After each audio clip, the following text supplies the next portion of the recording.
Um,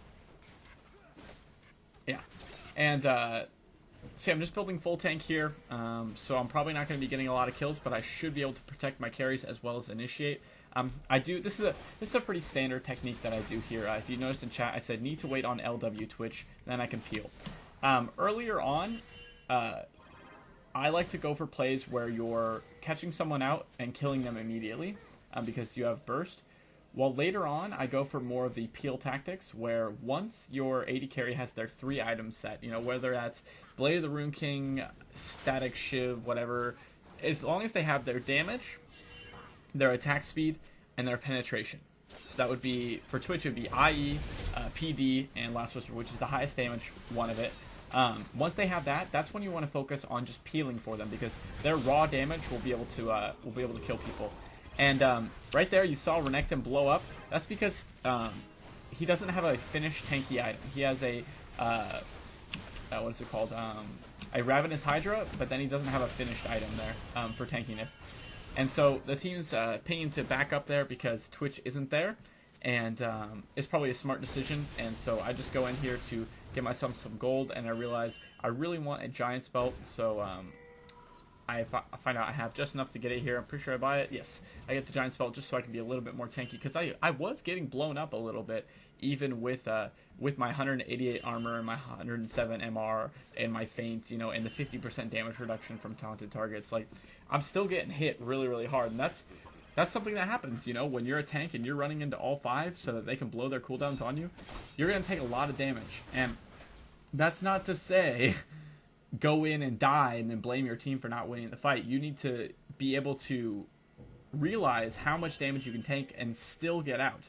Like, I can't even count the amount of games I've had where I've gotten out as a tank with just a little bit of health, and then when that end fight when everyone's just scraping and scrapping to get those last little bits of ability off, they've used all their mana, that's when you shine. That's when you cannot die.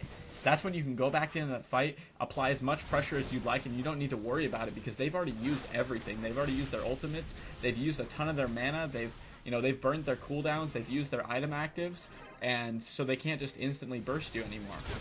And so we get a pretty nice catch off there on Renekton, but it wasn't quite enough to able to kill him, but we are able to pressure the team fight after that, and we pick up Rise and Blitzcrank, and now we're deciding to push a little bit farther here. I taunt onto Twitch here to see if there's any way we can make a play, but there was not, so we just decided to push here a little bit more, but we are getting pretty low, so it's time to back up. And this blue build Ezreal is giving me a real hassle, but I do end up getting out of there, and I actually use my feint on his ultimate, and it barely even touched me. It's pretty cool. I am building Sunfire Cape now to give myself a little bit more damage since their team is primarily AD. Rise does do a lot of damage, but with the Bulwark, that really provides me with enough AP that I need, and plus he's not going to be really targeting me all that much. Plus HP is like just as good against most magic damage, even though he is really, really strong right now. Like, Rise, super late game carry. So they're telling me to come, and I do have my ultimate, but I am going to join them anyway, because I'm just going to get the lane pushing. And what I mean by that is, look, you can't really see it in the wall replay, but basically you make your wave bigger than the small wave, and that way the lane will push forward. This isn't good early game because that means you'll lose out on creeps. This is really good late game, though, because you'll get a lane pushing, and you'll actually build up a huge wave. If you pay attention to that wave, you'll actually see it get bigger. But right now we do have a team fight going on, and I do get the taunt off, and the team fight actually just ends up scrapping down, and we actually end up losing the fight. And I probably could have gotten a kill there, but I did want to end up living just so I can try and defend this. As you can see here, we're actually down this game pretty far. We did just lose an inhib turret, but yeah, it actually comments that we would have lost if I died. I don't know if we would have lost, but I definitely would have gotten an inhibitor. And Twitch was saying, you know, I got dive, blah, blah, blah, and we just got caught out in the jungle there, and they needed to make sure that we're protecting Twitch, because at this point, Twitch can kill all of them if we are protecting Twitch, but at the same time, Twitch needs to make sure that he is staying in a position that he can be saved. And right here, we are exposed with the Twin Shadows, and we're just kind of doing the Baron dance, because After that fight, it kind of shakes you up because you realize one more lost fight, you know, like especially to that degree where you're losing 4 people, or if you get aced, like that's a guaranteed loss. And with someone like Blitzcrank on the enemy team, it's really scary worrying about getting caught. And so Elise and Brand actually get caught there, and that's where this is where like we're really worried. And I think this is a big mistake I make here. So I'm pushing this, and there's 5 missing. I just get shredded. And this is when the Twitch starts to get a little grumpy here, but it ends up being okay. They push the inhibitor, and my team actually does a really valiant defense here. Twitch does get blown up pretty quick because of the blitz grab, but we do clear the creeps, and then they just back off, which I think they could have kept pushing, but they decided not to. And at this point, we just kind of, you know, we're safe a little bit. We're saved for a little bit longer. And as you guys know, I told you before, this is a very long game. So just give me 1 second here. I'm gonna get myself a drink because right now it's just farming.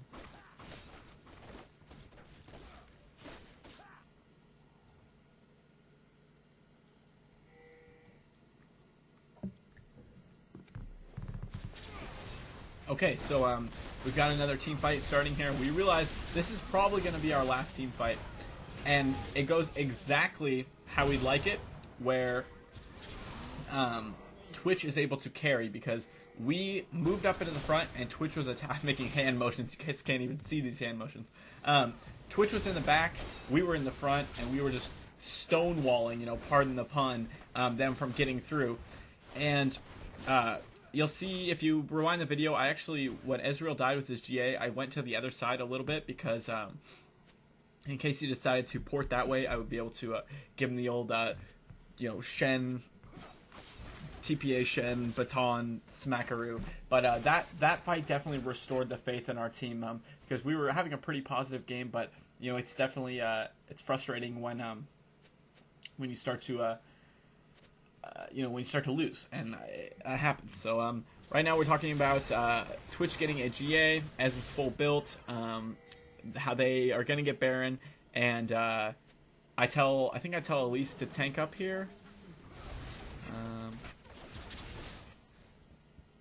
I thought I told her to tank up, but anyway. They're talking about how Renekton did go pretty high damage with Ravenous Hydra, Maul Malmortius, which, I mean, it's still a pretty good MR. And then Sunfire Cape, Warden's Mail. So he's starting to tank him now, but he definitely should have gone tankier earlier.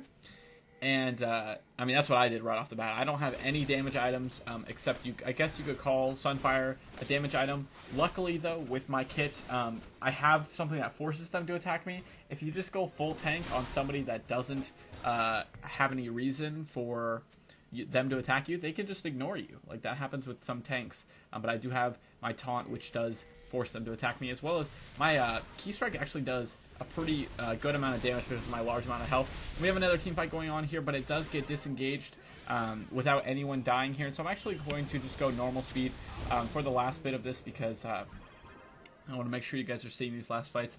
We do actually pick up Rise here, but we're still not really in a position to just go for the win. But at the same time, if we just keep letting them play by their rules, then we're not going to win this game.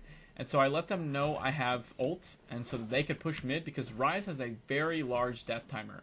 And so I'm just going to speed this game up here just a little bit more here, because right now we're just farming, but I'll slow it down for the next team fight.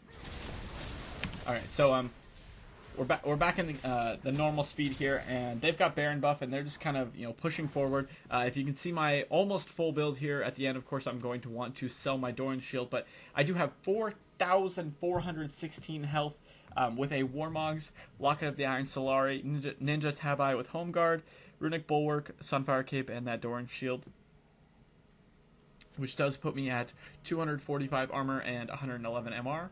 I'll make a little suggestion to my team here. Next time we get a pick, need to push Sona Flash ult plus Taunt plus Brand ult. They clump a lot. Basically just giving a general idea of what we're going to be doing in our team fights. I think I do let my team know that I'll be defending, or maybe that's another game here. Getting all my games confused here.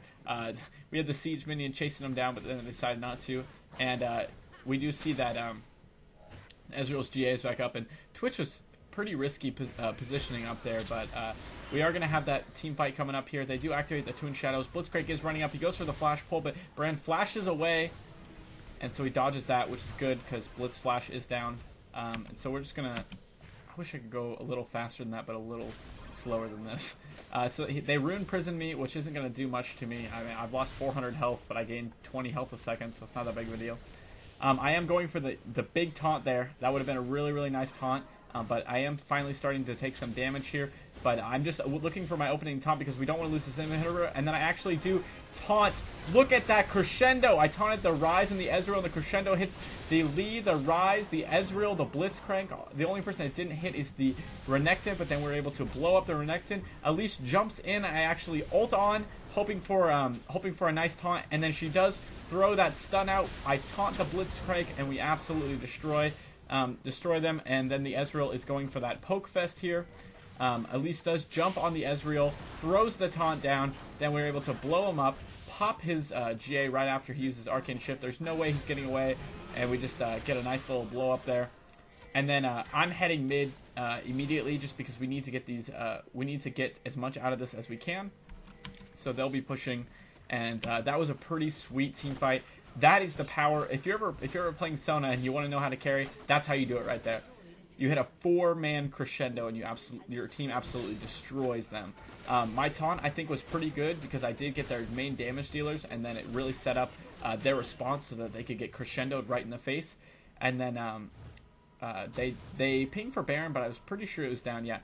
And at this point, I think I'm going for Randuin's. Or no, I go for a Phage maybe. I think I might go for damage. Yeah. So I go for Phage just so I'm a bit more of a threat. And then I also do get myself, because it does give me a little bit of health as well, a red pot. And that way I do have a little bit of damage. But having a Frozen Mallet, or even a Triforce if I wanted to, we don't get that far in the game. But I get a pretty good taunt off there, but it wasn't quite enough. To follow up with, and I did flash for it. And I mean, I go for these a lot. I go for flash taunts just because they're so brutal. But yeah, if you're going for more damage, you could build like a Triforce Shen. But getting a Frozen Mallet Shen is really good against teams that don't have a lot of jumps. They just have like slow pursuit. You're able to really peel for your carries. And so we do get Baron buff here. And at this point, the game is like ours to lose. We've brought it back.